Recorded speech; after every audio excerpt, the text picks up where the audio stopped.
Step 6, painting the foreground. We are still going to be working from the back to the front, developing each element by adding shadows and highlights. Now that the ground has a good base coat on it, I'm going to go through and I'm going to start adding texture.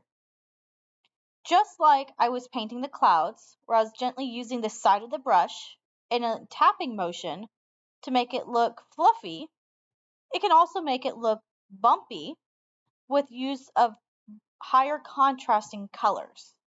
So that's the difference between the dark and the light.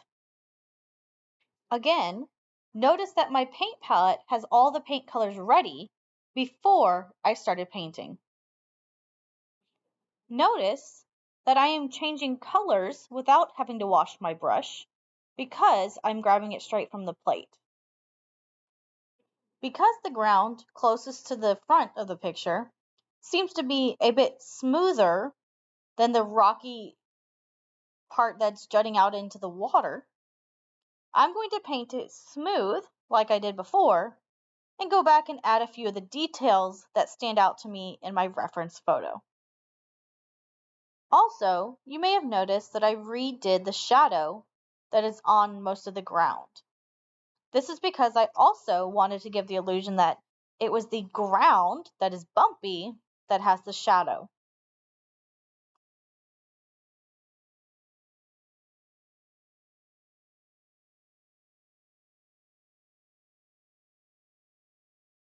Now I can go in and paint all those details that are on the ground.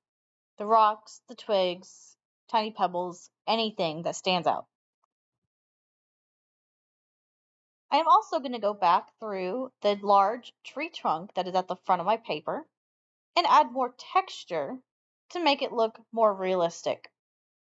To do this technique, I'm going to be using a small flat brush and I'm going to be making short strokes to represent the bark on the tree using different shades of the color based off of my reference photo.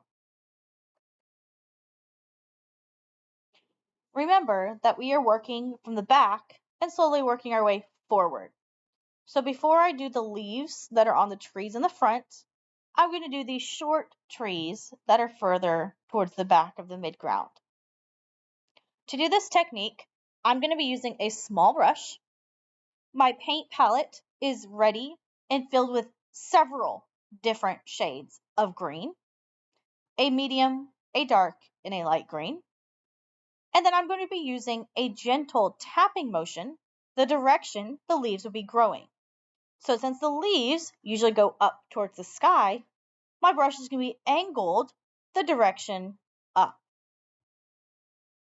Then I'll be tapping in almost a random motion, but I'm referencing the photo to make sure I'm leaving space where there is space where we can see through the leaves on the reference photo.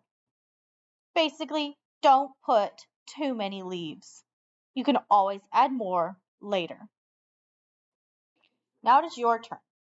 Go back and add more detail, tints, and shades to your midground pieces.